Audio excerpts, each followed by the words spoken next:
Here's Mitten. In it goes. Given away by the Leafs. Kastelik centers. Mitten shoots. He scores! How good does that feel? Fraser Mitten takes a sweet dish in the slot and makes it 5-3 Bruins.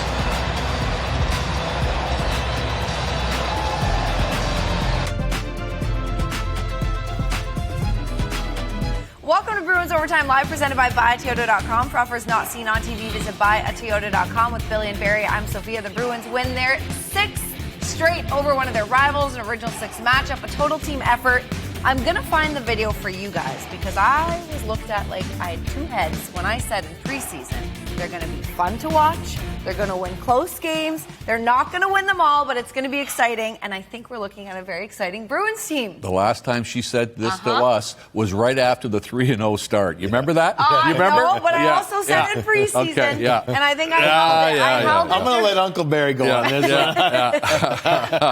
I held it during that losing streak, too. But now they're riding a 6-game win streak. I'll find the video for you guys. Okay? Yeah, but it wasn't only the win, Soph. It was the fact how they won this game. This was their second straight win on the road. Now 3-4, 6 straight winners of 7 and 8. With all the top quality players out of the lineup, for them to be this gritty, to go into Toronto on a huge weekend, Billy, for the Hall of Fame and everything else, and play as well as I think they have all year long at 5-on-5. They were just stifling them. And they took advantage. Yeah, they did. And a little luck. That's what I'm saying. They took advantage of the luck. of this. There you go. I mean, there were a couple of a few luckies, but this was the biggest one. But this is part of the game. Yep. I mean, and we all thought, like, oh, when he's selling, we're like, it must have gone in upper corner.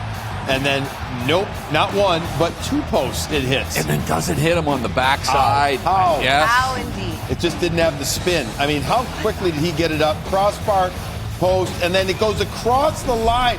And Nylander was so certain that it was in. We're all like, come on. Yeah. This was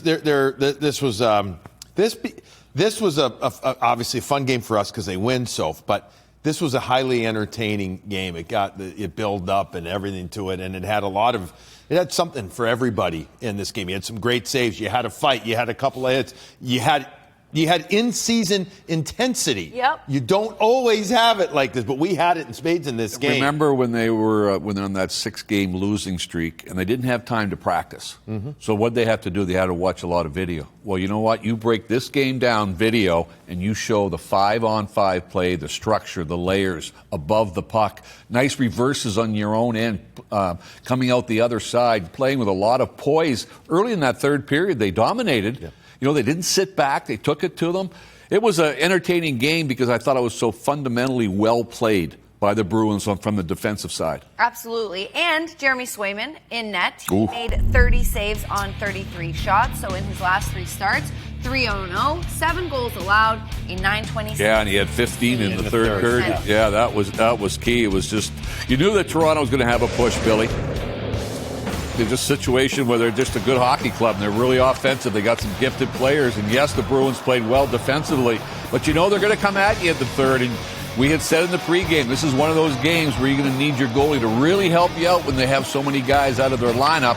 And man, did he come through. Get you a few big saves, and he did in the third. Yeah. I'd say out of the 15, 6, 5, 6 high-danger chances in the third. And he was ultra-focused.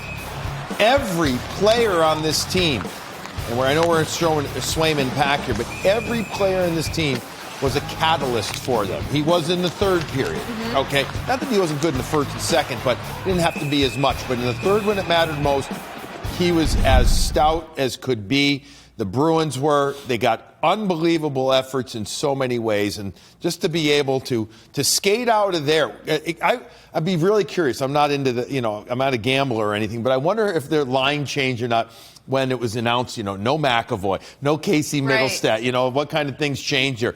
I got to imagine that not many people were believing in the Bees. And you know what? Doesn't matter. They believed in that. That was the most belief game they had this year. Played with They played a lot of confidence. They didn't sit back. They attacked. They were above the puck. It was just a really good, solid road effort. Yeah, we heard during the losing streak Marco Sturm say a lot that everyone needs to get on the bus. It feels like everyone's on board, everyone's clicking, and like you said, they're working through the things that aren't working and things that are, which you guys carry through first intermission and second intermission, D-zone and neutral zone plays by the Bruins. Watch the way here. This is just third period. Folks, these are little plays that end up making a big deal. That's a good little shield by Lindholm that allows for the D-to-D and then the rim and then an out. I mean, that's beautiful. That's what coaches love. You got geeked out about that. Not Morgan. Nice reverse there, Billy. Right there, those little Barry, those plays. We're sitting there in the room watching the game. We're like, mark it, because a step up. Now you get support. They're here up the wall, nobody there, and then this play got a little. Yeah, they stuck with it though. In a situation again where I liked tonight as well. No backing in by the D. They got support, and once they got the puck, it wasn't a flip out. It was a nice tape-to-tape play, either to your partner, reverse it, up the boards. Maybe a centerman is supporting you, and you're getting momentum coming out. You're keeping possession of the puck. Yeah, and they didn't self-inflict wounds with bad plays in their own zone, like lazy plays. What you're talking about, the flip out. How about a few times we've seen in games past backhand passes up the wall, middle ice. Look at the plays here. Again, things to the outside, Sophia. Guys sealing the wall. Guys not wasting time with the puck. Look at that D right there below. Textbook defense by a guy who often plays that way in Pavel Zacha. Stick was to the inside, not in the skates. Make sure that the lane to the middle is covered. If the guy's going to pull back, go the other way, he can turn and go the other way. We've seen Pavel do that before. Beautiful little end of the highlight pack there. Some people might look at it and say, why are they showing that for? Right. That, to me, is one of the biggest differences. Right there. That's why we're showing it. Those details, you add those up, you've got building blocks. The attention to detail, being above the puck, making the simple play when it's there. If there's no play, don't make it. And they had a couple of opportunities, getting over the offensive blue line. Okay, I'm going to turn up, no play, get it in the corner, and then get your forechecking wheels going again. Speaking of beautiful moves, David Pastrnak in the second period, carrying the puck all the way through. Guys getting goal number 399 in his career. Yeah, this was a nice play by Lindholm coming out of the zone as well. Geeky does a good job winning a battle. Then Lindholm throws it up to Pasta. He goes one-on-one on Benoit, and it's like, okay. And then he gets a little bit of that luck right in there, Billy, in close. But that's what they call a world-class inside-outside move, right? What a move. See how he uses the toe curve to his there. Oh, my goodness. To his benefit, and he just has the uncanny ability. He reads Benoit coming towards him right there. You see how he's leaning See how he leans forward a little? As soon as he gets him off, as soon as he gets that skate moving, he then brings it back from the outside in, because the defenseman's weight has now gone over his knees. He's leaning forward, so now he can bring it back through him, and there's no gap for the D.